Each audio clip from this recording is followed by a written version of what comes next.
নমস্কার বন্ধুরা, welcome to my kitchen my recipes. আজ আমি আপনাদের সঙ্গে একটি একদমই নতুন রকমের রেসিপি শেয়ার করব। আজ আমি যে রেসিপিটি করব সেটিকে আপনারা তেল পাবদাও বলতে পারেন, আবার ভাপা পাবদাও বলতে পারেন। আশা করি আমার আজকের এই রেসিপিটি আপনাদের ভালো লাগবে। যদি ভালো লাগে আমার ভিডিওটিকে লাইক করতে ভুলবেন না। আমার রান্না ভালো লেগে থাকলে আমার চ্যানেলটিকে সাবস্ক্রাইব করে আমার চ্যানেলটিকে গ্রো করার জন্য সহায়তা করবেন। এই রেসিপিটি করার জন্যে এখানে দেখুন বন্ধুরা, আমি আলু নিয়েছি এবং আলুগুলোকে কিন্তু এইভাবে লম্বালম্বি করে কেটে নিয়েছি। সাথেই নিয়েছি বেগুনগুলোকেও একইভাবে আমি লম্বালম্বি করে কেটে নিয়েছি। পাশাপাশি আপনারা দেখতে পাচ্ছেন এখানে খানিকটা পেঁয়াজ নিয়েছি। আমি পেঁয়াজগুলোকে এইভাবে আমি কুচো করে কেটে নিয়েছি। সাথেই আমি নিয়েছি কাঁচা লঙ্কা খানিকটা, কাঁচা লঙ্কাগুলোকে মাঝ বরাবর এইভাবে চিড়ে দিয়েছি। এই রেসিপির মধ্যে কিন্তু আমি কোনো লঙ্কার গুঁড়ো ইউজ করব না, তাই কাঁচা লঙ্কার পরিমাণটা একটু বুঝে নেবেন। এখানে মাছ নিয়েছি আমি, পাবদা মাছ, সেগুলোকে খুব ভালো করে 15 মিনিট আগে আমি হলুদ এবং লবণ মাখিয়ে নিয়েছি। এবারে এর মধ্যে দিয়ে দিলাম সর্ষের তেল। এবং বন্ধুরা, এই রেসিপিটিতে কিন্তু অবশ্যই সর্ষের তেলই ইউজ করতে হবে। অন্য কোনো তেল ইউজ করলে কিন্তু এই রেসিপিটি খেতে ভালো হবে না। তেল দিয়ে দেওয়ার পর খুব ভালো করে মেখে নিয়েছি। আমি মাছগুলোকে মেখে নিয়েছি। এবারে এখানে আমি নিয়ে নিয়েছি কড়া। আপনারা চাইলে কড়ার বদলে মিক্সিং বোলও নিতে পারেন। আসলে রান্নাটি করার জন্য সবার প্রথমে সবজিগুলোকে কিন্তু তেল দিয়ে হলুদ লবণ দিয়ে মেখে নিতে হবে, সেই কারণে আমি একবারে কড়ার মধ্যে মাখছি। আর আপনারা যদি কোনো মিক্সিং বোলের মধ্যে মাখেন তাহলে সেক্ষেত্রে কিন্তু সেগুলো তুলে আবার কড়াতেই নিয়ে নিতে হবে। আমি সমস্ত সবজিগুলো কড়ার মধ্যে নিয়ে নিলাম, কিন্তু ফ্লেম অন করিনি, ফ্লেম কিন্তু অফ করাই আছে। আমি গ্যাসের ওপর শুধু এমনি বসিয়ে নিয়েছি কড়াটাকে।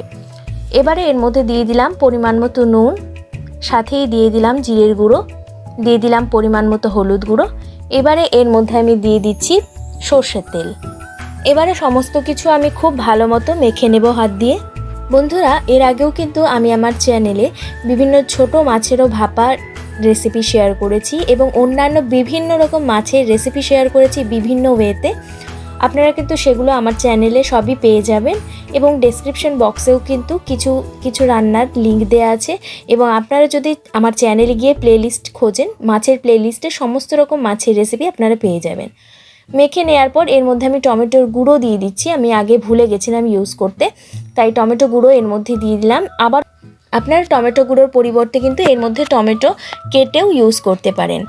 এবারে আমি এর মধ্যে দিয়ে দিচ্ছি পরিমাণ মতো জল। আপনারা যতটা ঝোল রাখতে চান সেই অনুযায়ী জলটা দেবেন। জল দিয়ে আমি খুন্তি দিয়ে খানিকটা নেড়ে নিচ্ছি।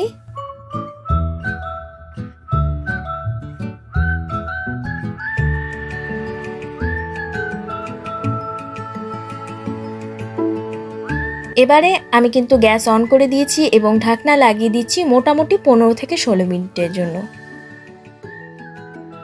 15 মিনিট হয়ে গেছে বন্ধুরা। এবারে আমি ঢাকনাটি খুলে নিলাম এবং খুন্তি দিয়ে খানিকটা নেড়ে নিচ্ছি। সবজিগুলো কিন্তু এখনও যতটা সেদ্ধ হওয়া প্রয়োজন আছে অতটা হয়নি, তাই আমি আবারও ঢাকনাটি লাগিয়ে দিচ্ছি মোটামুটি 5 মিনিটের জন্য। 5 মিনিট হয়ে গেছে। এবার আমি ঢাকনা আবারও খুলে নিলাম এবং আবারও নেড়ে চেড়ে নিচ্ছি খুন্তি দিয়ে। দেখুন বন্ধুরা, সবজিগুলো কিন্তু খুব সুন্দরভাবে কুক হয়ে গেছে। এবারে এর মধ্যে আমি দিয়ে দেব যে মাছগুলো আগে থেকে হলুদ লবণ এবং তেল দিয়ে মেখে রেখেছিলাম, সেই মাছগুলো দিয়ে দেওয়ার পর খুন্তি দিয়ে আমি হালকা হাতে নেড়ে দিচ্ছি এবং ফ্লেমটা আছে হাই ফ্লেমে। এবারে আমি আবারও ঢাকনা লাগিয়ে দেব যতক্ষণ না পর্যন্ত মাছগুলো পুরোপুরিভাবে কুক হচ্ছে।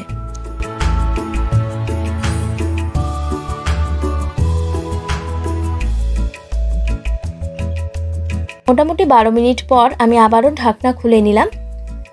এর মাঝে কিন্তু আমি আরও একবার ঢাকনা খুলে দেখে নিয়েছিলাম মাছগুলো ভালো মতো সেদ্ধ হয়েছে কিনা, এবং তারপর আমি এবার দ্বিতীয়বার খুললাম এবং মাছগুলো কিন্তু এবারে ঠিকমতো কুক হয়ে গেছে। আমি এভাবেই আরও 2 থেকে 3 মিনিটের জন্য কুক করে নেব হাই ফ্লেমে এবং তারপর আমি গ্যাস অফ করে দেব। বন্ধুরা, আমি এই রেসিপির মধ্যে যে টমেটো গুঁড়ো ইউজ করেছি সেটা কিন্তু বাজার থেকে কেনা নয়, এটি আমার ঘরে তৈরি করা এবং এর রেসিপিও আমি আমার চ্যানেলে দিয়ে রেখেছি, যার লিঙ্ক আপনারা নিচে ডেসক্রিপশন বক্সে পেয়ে যাবেন। আপনারা চাইলে চেক করতে পারেন। দেখুন বন্ধুরা, আজকের কিন্তু ভাপা পাবদা বা তেল পাবদা কিন্তু তৈরি। আশা করি আমার আজকের এই নতুনত্ব রেসিপিটি আপনাদের ভালো লেগেছে। যদি ভালো লাগে আমার ভিডিওটিকে লাইক করবেন। আজ তবে এইটুকুই, দেখা হবে আবার আগামী দিনে নতুন একটি রেসিপি নিয়ে। ভালো থাকবেন বন্ধুরা, সুস্থ থাকবেন।